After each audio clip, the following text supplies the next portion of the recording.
right, thank you for sticking around for the last session. No, it is not.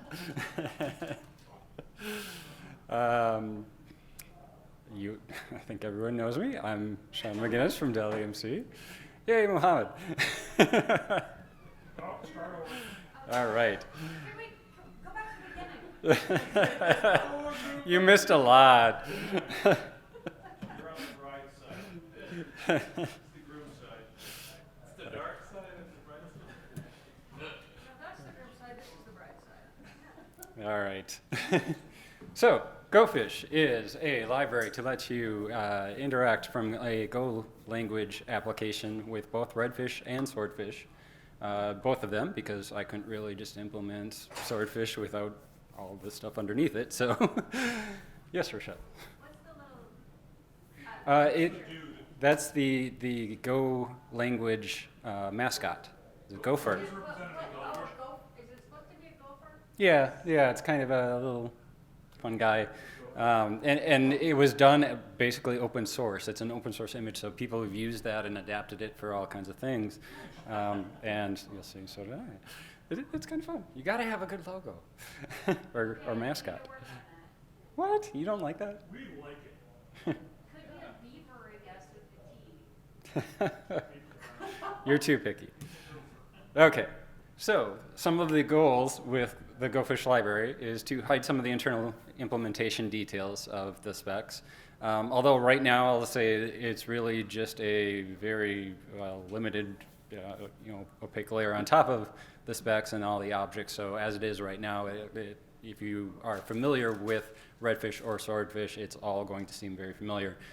But the idea is long-term, as things start to evolve, by an application using this library, we can build in some compatibility and some nice things in there. So say we decide to move where volumes are or something like that, the GoFish library then would be able to take care of redirecting some of those things internally. So you as an application implementer don't need to worry about that. And then also if there are any things that are really common things that everybody that's using this needs to call certain methods or get certain information back without going through, we can add that to the library so it's not just a Go layer on top of just the bare spec.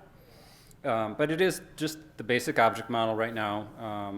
Tries to handle everything, so it's very Go language-like, so that if you're a Go developer, you can implement code using this. It seems very familiar. It's not going to seem like something kind of jammed into where it doesn't belong.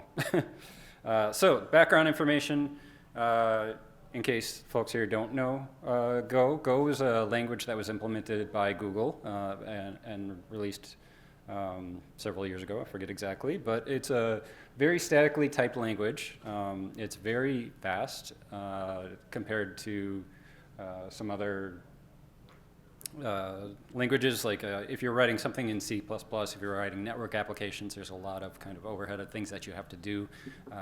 There's things built into the Go language that make it very, very easy. So there's things that languages like Python, PowerShell, things like that, where you just you want a web server. Hey, you can do that without having to build up this whole infrastructure, import this really big third-party library and able to run it. It's just part of the language because it's a modern language, modern times. You need to get on, you need to communicate over the network. Concurrency is very good, and it can be compiled, cross-compiled very, very easily to all different platforms. That's kind of a nice thing here. You can write native Windows applications, you can write native Linux applications, Power platforms, whatever. It makes it very, very simple. One code base, just compile to whichever target you want, and it's there. And just the little thing on the side shows the Google ranking search results. Go has been increasing in popularity. I think one of the big things is stuff like Kubernetes is written in Go, so it's become a very popular common language that folks are using nowadays. So I thought it would be useful to have with Swordfish. And that's just an example of what some Go very basic Go code looks like in the middle. Hello world, common thing. Hmm? We are the world. Yes. So, GoFish, the idea with GoFish kind of came out of, I had been working with the OpenSDS project. OpenSDS is, surprise, written in Go. And one of the things that we were really pushing for is having Swordfish support, both northbound to be able to take Swordfish-enabled applications and point it at OpenSDS and be able to manage things, and to take any Swordfish-enabled storage and manage it through OpenSDS. So as I started looking into that, there really weren't any Swordfish or Redfish, well, maybe some Redfish Go code, not much, not very mature. So started looking at what it would take to implement this. It also kind of came out of working with the SNIA group. There's an open source liaisons group, and that was really a group of a few people that got together, and really not much more came out of it other than discussions of just, okay, we've got specs, we've got people working together to try to implement common things, and then we've got open source projects out there that for the most part are doing whatever they need to do to get things done. How do we try to bridge this gap to get open source to use specs, maybe have people participating in open source participate in implementing specs so that we don't end up, probably should have put in a classic XKCD thing here of just adding another spec to rule them all, and it just keeps growing and growing. I was looking at the open source liaison group disbanded now because no one could really think of a great way. But really the biggest thing that insight for me that came out of those discussions was open source projects are just need to get things done, and they want to make things happen. They don't want to spend a long time working on a component that isn't really directly the solution they're trying to solve. So having libraries available that implement specs so that these projects can just pick them up and use them makes it much more likely that a project will decide to use a spec and not just come up with their own implementation for something. And open source, to scratch an itch, we needed for OpenSDS, and also it just sounded like something fun for me to work on, so I did. And just for Rochelle, like I said, people have adapted that mascot for all kinds of different things, so I thought, well, this is Go, and this is a fish thing, so that's, at least right now, that's the mascot for GoFish, is a little bucktooth fish, just for you.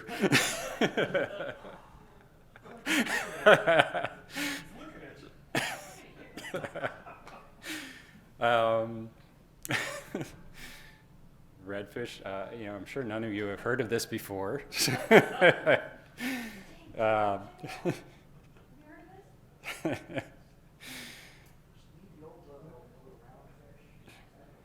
I misspelled IPMI, and now that's going to drive me crazy.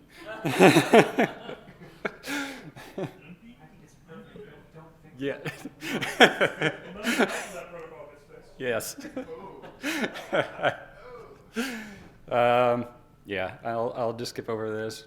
Mohammed, I think you know what Redfish and Swordfish is. Swordfish, of course, just builds on top of Redfish.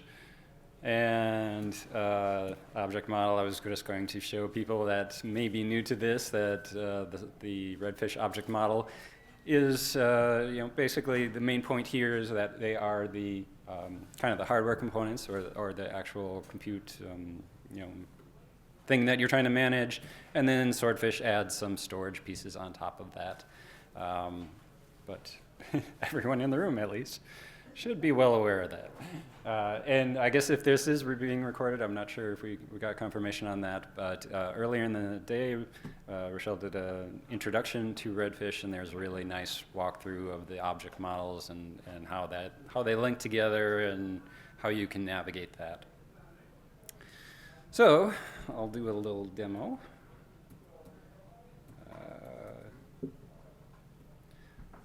Going to start up the emulator locally on my machine. And then I'll just show some basic implementation of the code. If I can change to show both. All right, I'm going to have to get out of PowerPoint.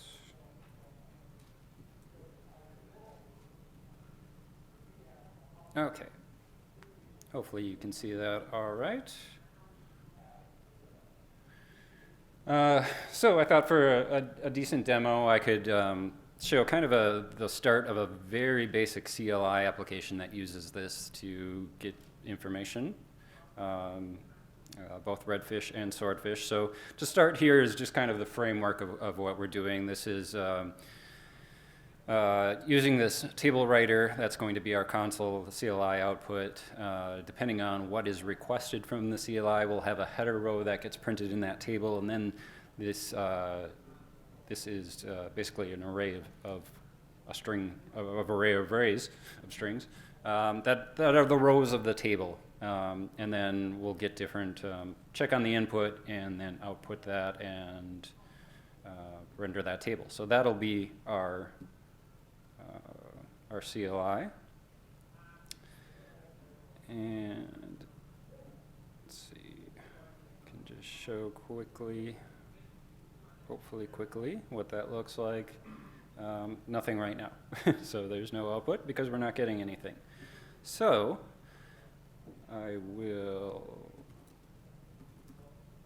our first step will be to actually talk to the service. So there's a couple of ways to do to make a connection right now. One is this connect default, which is really useful just for the emulator because that's the only, that doesn't have any authentication, usually HTTP, unless you really go out of your way to run it locally with certificates. But if you're talking to a real implementation, which I would hope all of those actually have authentication enabled, that's where you need to define a client configuration and set some properties. Things like not enforcing that the certificate, a self-signed certificate, is valid and giving the username password, and then just calling connect. So one thing with the Go language, you can't override method calls, so you can't have one that just takes the endpoint and one that takes endpoint and username and password. So this is kind of a common pattern in Go that you define some kind of object to hold all of the things that you need to pass in, and then just pass that in. And then defer is a really nice thing built into Go where it'll you tell it, hey, later when I'm done with this, make this call. So when this goes out of scope, I don't need to worry about closing connections and cleaning up after myself.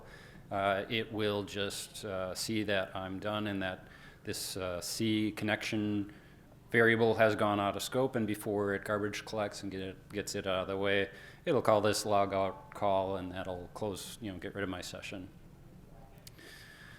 So now that we authenticate, we're still not getting anything, so the next step is just going to everything is done off of the service route. So once we have a connection, we can get that service route. And since right now I'm not passing anything extra, so the arguments to my command line will just be the name of the CLI. So I'm just going to print out some information about the service route. It's going to give us the ID, the name of the service, and the version. So now if I run that, we should actually get some useful things to look at in our debug console. Once it compiles and loads, that I said was fast, but isn't fast when you have people watching.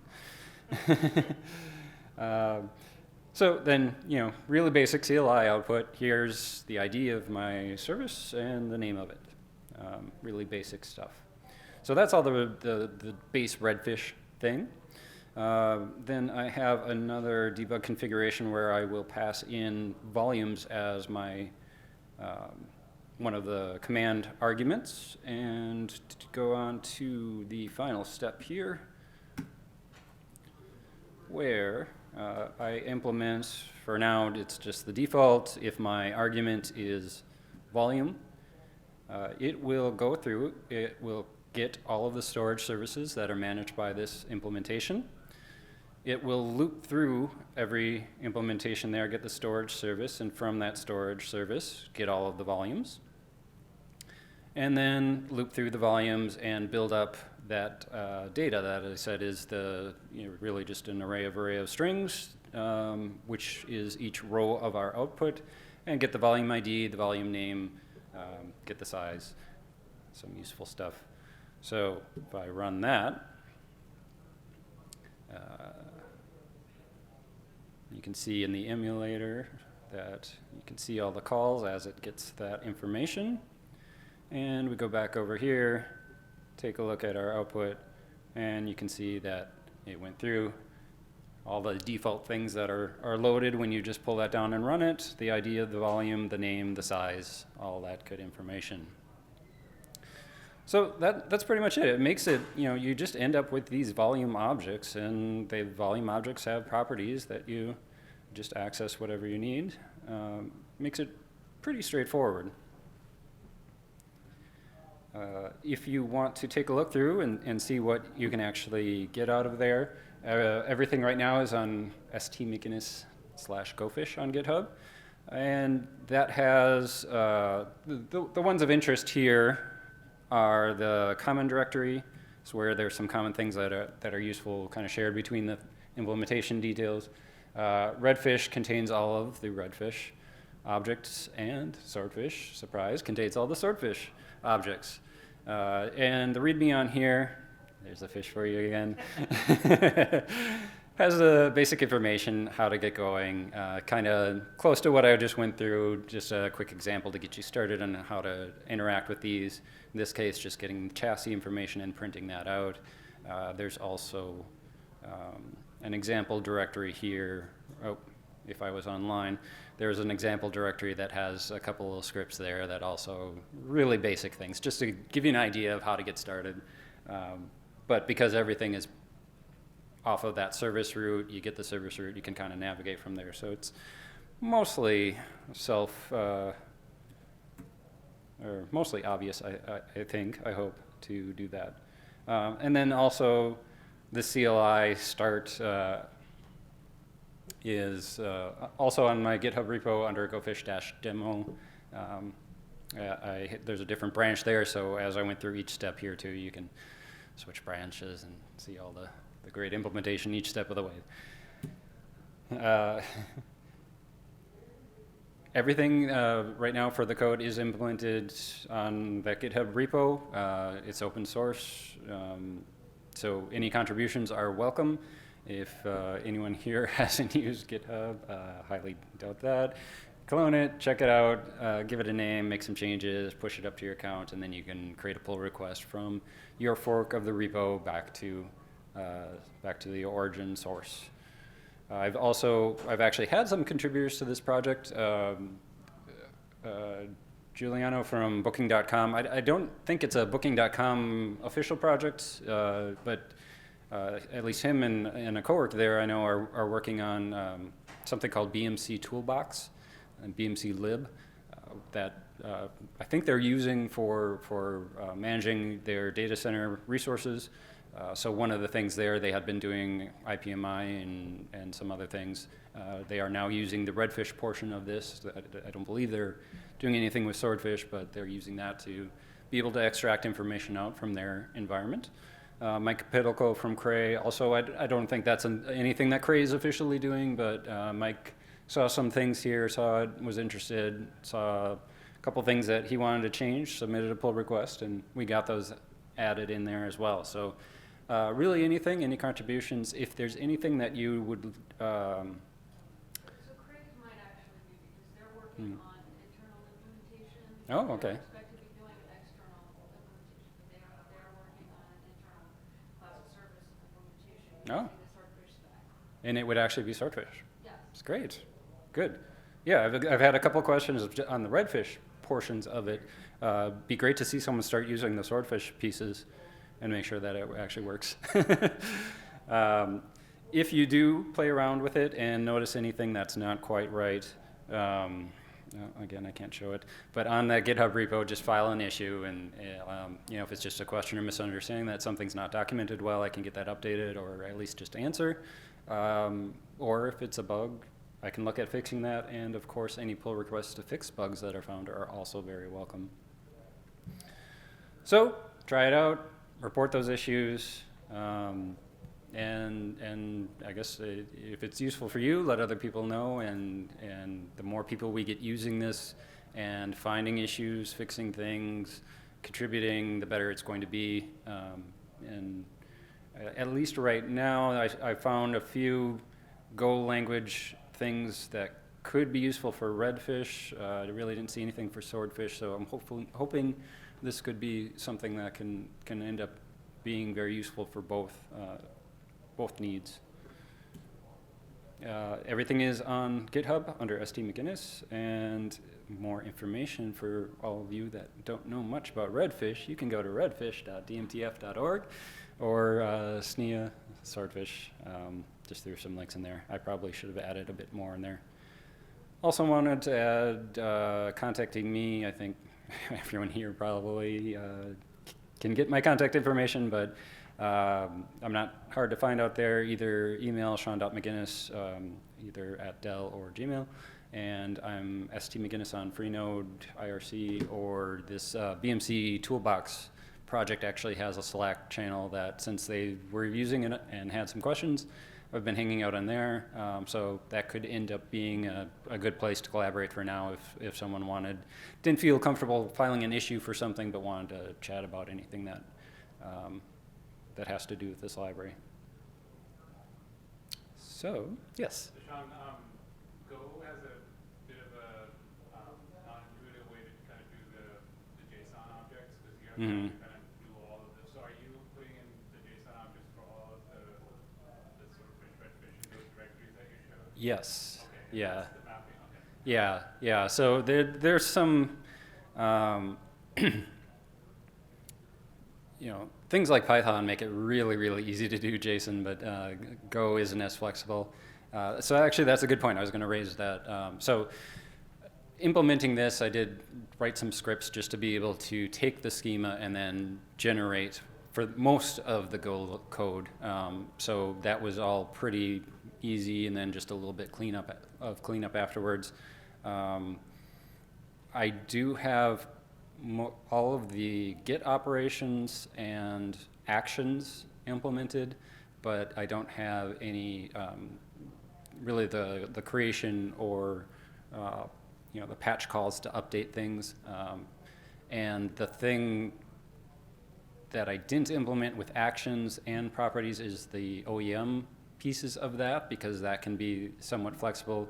And with Go being a very statically typed language, I just need to think of a good way to handle how to get something and represent it that we don't really know ahead of time, but need to represent so that the consumer knows what it is and can interact with it. So that's something that I need to figure out yet. And of course, another area that I would welcome anybody that wants to get involved and take a look at. So every time we read the schema, you've got to read your include files, basically? Yeah. There's a reason I asked. We have the same problem with C-Live. Yeah. Right? And so somebody made a C-Live struct maker. Hmm. Makes all the C-Live structs. And I'm kind of wondering if we submit that code to the DMTF and make it part of their build, then it gets some of these projects out of the business of having to keep up with the standard. Same with Swordfish. Yeah, that could be useful. The other, Something to think about. yeah, and that's kind of what I did with the tool that I mentioned. Is I wrote Python code that just reads in the spec and then uses a template to dump out the Go code for it. So really, getting a new version, getting some update, I can run that again and just do a diff. And okay, what properties were added here? To the point where we're doing the dictionaries and the yang Mm-hmm. files for. Yeah. I have a file I used to generate manually and spit out with each build that says these are the latest versions of files and Go too. And initially, what I was hoping for was initially what I was hoping for was the Open API, that theoretically you can take the Open API specification for it, and there are all kinds of generators for different languages that you're supposed to be able to take and stub out, but Did not work? If they're not working, let us know. Put in issues. well, it was more to do. It was more, when I looked at it, it was more to do that the Open API 3.0 specification was new enough that a lot of those code generators weren't ready for it, and definitely not the Go language one. So they didn't. Where I've been seeing issues is things like the way our YAML files are like formatted too wide and things get confused, and that stuff is super easy to fix. Huh, okay. So a lot of those tools start puking, and then Yeah. the minute I ask Mike to look at them, it's like 2 minutes later, it was just a formatting thing, and he fixes it. So. Yeah. It was actually really easy reading the JSON files with Python and then using that to create the Go code. The issue I found there was that the JSON representation of the schema doesn't always really include enough information to really understand. So then I just have to go, okay, this is what it generated. Blame OData. Yeah. I blamed OData for a lot of things as I was doing this. And The schema was super easy to read. Yeah. That programmatically generated stuff, and it's made it Mm. difficult for someone to consume it. Well, yeah. Sean has found some issues with our tools doing this too, so that's actually been helpful because we found some things that are supposed to be in the unversion schema that aren't, or that are in the unversion schema that aren't supposed to be there. Yeah, but I've filed a few things with the Redfish side as well. So this has been useful going through and finding things. So So the other thing is a statement you made and kind of glossed over. if I gloss over something, you're supposed to ignore that. What's really important is that as we go from one thing to another and change the schema, the libraries can fix all that. Well, we just moved volumes. When storage pool shows up, it's not there anymore. Yeah. If somebody looks for volumes, you may not actually want them to go to storage volumes. You want them to go to storage pool volumes. Yeah. And so that one I wouldn't want to automatically fix up. But the one I do would be, we're talking about the next sensor scheme, where we go to the sensor 2.0 and Or change when we- power and thermal. When we Mm. We went could from, emulate the old power and thermal. Yeah. or we decided to go from network port back to port. God, we should do that. Or message registry file. Can It just- can it we just just fine. rename that to registry file? I think we need to add a new one called registry. Yeah, I anticipate over time we'll have various things that we're going to have to move around or do something with, rename, whatever, and So the real one that's going to come is sensor. okay. And what it does to power and thermal hanging off the chassis. It's got to change those objects, even though we come up with experts and these ways of rationalizing. It'll almost look the same. That same data will be there, but to have the PowerShell and the Golang and the C lives and the Python tools just do it for you. Yeah. If you ask for it, it'll show up. Otherwise, it won't bother. Yeah. Really, really useful stuff. So we keep talking about it. It's just kind of dawning on me. I'm slow. So. Yeah, good. So hey, take a second and rate this session. There are, and completely forgot to remind anybody That's what I was just all thinking. day long. I just used the PowerPoint template and it was in there. I didn't have a slide, if you liked my session, I put it in, if you barked, if you didn't, my name is Don Neal. All right. This is, I'm Don Neal, and this is Michelle. Please rate every session you attend, scan the QR code on the signs, or access the survey via the SDC app. I have gotten 4 texts today about rating. So, Oh. Only the raffle tickets for this session count? Ooh.